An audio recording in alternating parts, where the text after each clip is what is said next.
आज हमारे साथ एक आंसू कवि हैं, चंद्रकिशोर बसंत जी हैं, और जो हिंदुस्तान की परिपाटी पर बहुत सुंदर और प्यारा गीतों को समावेशित किए हैं। बहुत अच्छे कवि हैं और इनसे आज हम कुछ खास बातचीत करेंगे, क्योंकि ये लखवीर सिंह लखा जैसे भजन के स्टार गायक, उनको इन्होंने गीत लिख करके दिया।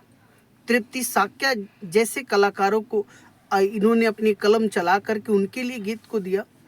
और तो और यहाँ बिपिन सचदेवा की जो बात करते हैं तो उन्होंने भी इनका गीत को गाया है। और अभी फिलहाल कुछ ही दिनों के बाद आशा भोसले की आवाज़ में कुछ गीत सुनने को हम सबको मिलेगा, जो कि कलम का जो जादूगर जो है सो वो आदरणीय जो है सो वो बसंत किशोर जी हैं। और इनसे आज हम कुछ खास बातचीत करते हैं। सर, सबसे पहले हमारे चैनल पर आपको बहुत बहुत धन्यवाद। और धन्यवाद आपको भी। और आप अपने जीवन में कब से ये जो सब लिखना शुरू किए गीतों को? जब मैं 6 या 7 में पढ़ा करता था तभी से उल्टी सीधी कविता लिखा करता था। यहाँ 6 क्लास तक आते आते स्कूल में मेरी कविता से लोग, मेरे सहभागी सहपाठक लोग जानकारी हो गई उनको कि हम कविता लिखते हैं। तो मुझे याद है कि एक बार 7th क्लास में जब हम थे तो एक कोई बड़े कवि आए थे बाहर से, तो उन्होंने कवि सम्मेलन का प्रोग्राम रखा। तो हम लोगों को बोला कि जो लड़का रुकेगा, आज 3 बजे छुट्टी नहीं होगी, रुके। तो वो कवि जो महोदय थे, नाम उनका याद नहीं आ रहा है, बहुत दिन की बात हो गई। तो फिर उन्होंने अपनी कविता सुनाई और बोला तुम लोगों के बीच कोई कवि है। तो हम तो पीछे हट रहे थे, लेकिन दोस्तों ने ठेल कर आगे कर दिया ढकेल के। तब एक कविता लिखे थे, उस समय लाल बहादुर शास्त्री जी का प्रधानमंत्री होते थे, उसी समय लिखे थे हम। लाल जवाहर चले गए, अब लाल बहादुर आए हैं, जी जी। इस तरह की कविता। तो उन्होंने मुझे एक चौक का पुरस्कार दिया। हाँ, और बोला कि बेटा लिखते रहना, छोड़ना नहीं। हमने लिखना शुरू किया। और शुरू तो ये आदत थी, शुरू तो कुछ किया नहीं जाता, आदत हो गई थी लिखने की। तो मधुपुर के एक महान कवि शायर थे इरशाद काशिफ जी। तो कुछ लोगों ने समझाया तुम कविता तो लिखते हो तो थोड़ा सा एक गुरु रखना चाहिए। तो उनके पास हम गए शिष्य बन के। तो उन्होंने मुझे सिखलाया कविता, उर्दू विधा की कविता सारी सिखला दी। अच्छा, ये बताइए किशोर बसंत जी, आपकी एज कितना होता होगा अभी फिलहाल? अभी तो एज मेरा 74 है। 74 है। रेलवे से रिटायर किए हुए हैं। रेलवे से रिटायर किए हुए जी। अच्छा, अब तृप्ति साक्या और लखवीर सिंह लखा जी जैसे स्टार गायक को आपने गीतों को जो दिया, वो हमारे दर्शकों को बताएंगे कौन कौन सा ऐसा गीत था जो हिंदुस्तान की परिपाटी पर और लोगों के कानों तक आज भी गूंजता है? ठीक, इतने गीत हमने लिखे हैं ना, 2000 से ज़्यादा याद करना मुश्किल है। फिर भी तृप्ति साक्या एक गाना को गाई है, सुन ले तो राधा की पुकार, मथुरा से कान्हा लौट के आ जा। विपिन सचदेवा जी ने भी 4 गाने गाए हैं मेरे। और एक गीत जो अब क्या कहें, हम दे चुके हैं एक आदमी को, आशा भोसले से महान गायिका से गवाने का प्रयास में वो है, और हो सकता है 1-2 महीना में वो रिलीज हो जाए।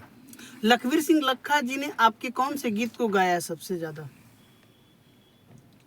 वो जो स्टेज पर जितने गाने वो गाते हैं, आधा करीब आधा मेरा ही लिखा हुआ गाते हैं। आधा आपका ही रहता है? हाँ, जब 10 गाना अगर वो गाए हैं तो 5 समझ लीजिए मेरा है। तो कौन हम याद दिलाएं, याद तो उतना है ना, ढेर सारे गीत दिए भी हैं, कौन कब गाते हैं कोई। अच्छा, कभी राम बन के कभी श्याम बन के आपने तृप्ति साक्या जी को दिया? नहीं, मैंने नहीं दिया, वो गीत मेरा लिखा हुआ नहीं है। और ढेर सारे गीत उनके हैं जी, लेकिन ये गीत मेरा लिखा हुआ नहीं है। अच्छा, एक चीज और बताइएगा महोदय कि बिपिन सचदेवा जी और आशा भोसले जैसे गायकों को आप लिख करके देते हैं, और उनके लिए क्या कहेंगे? वो लोग दोनों महान गायक हैं। बिपिन सचदेवा जी से मेरा परिचय कलकत्ते की एक गायिका तोसी कौर के द्वारा हुआ था। तौसीफ कौर ने मुझसे गाना लिखने के लिए कहा, तो लिखे। तब फिर हमको वो बताई कि विपिन सिद्धवा जी ये गाना गाएंगे। वो कलकत्ते में ही रिकॉर्डिंग करवाए थे, वहाँ उनसे मिले भी थे हम। और उनसे आशा भोसले जी से उससे तो उनका तो चरण का धूल भी हमें नहीं है।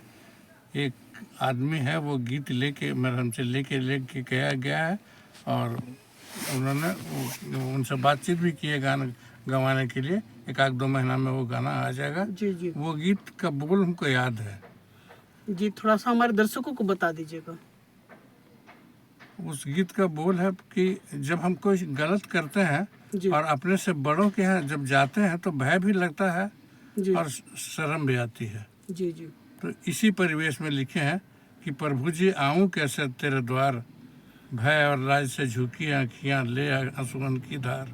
प्रभु जी कैसे आऊं तेरे द्वार, जीवन दर्शन समझ सकाना, खोया धर्म विवेक। भोग को मैंने सत्य समझकर पाप किया अतिरेक। महाकाल है खड़ा हमें ले जाने को तैयार, प्रभु जी कैसे आऊं तेरे द्वार। अच्छा, आपके जैसा जो भोजपुरी इंडस्ट्रीज में एक भी जो कवि जो है वो इतना सुंदर सुंदर गीत को अभी तक नहीं दे पाते हैं, वो चोली चुनरी घघरा वाली गीत तक ही सिमट जाते हैं, उन कवियों के लिए आप क्या कहेंगे? उन कवियों के लिए मैं क्या कहूँ, वो एक समाज को एक अजीब चीज़ देना चाहते हैं। वो क्या देना चाहते हैं शायद उन्हें भी नहीं मालूम। न वो सिर्फ चोली चुनरी लेकर गाना गाते हैं या गाना लिखते हैं, हमको बिल्कुल वो पसंद नहीं है। समाज को कुछ ऐसा चीज़ दीजिए कि उससे लाभान्वित लोग लाभान्वित हो। और ये चोली चुनरी में कुछ लिखा नहीं है। भोजपुरी कभी इससे लगता है कि आपको इससे ज्यादा ऊपर उठ पाएगा? आपकी अपनी हाँ अनुभव? हाँ, इसके पहले तो भोजपुरी बहुत अच्छी उसमें बहुत अच्छी सी रचनाएं आई है। लागी नाही छूटे रामा, गंगा मैया तो है पेरी चढ़ाबो, इस तरह का जो फिल्म सब था वो सब बढ़िया बढ़िया गीत है सब। अश्लीलता तो है भी नहीं। और अभी जैसा हो गया है कि अभी हमको नहीं लगता है कि अच्छा, भोजपुरी में एक चीज़ और है कि शंकर जी को ये लोग गंजेड़ी भंगेड़ी बना दिए।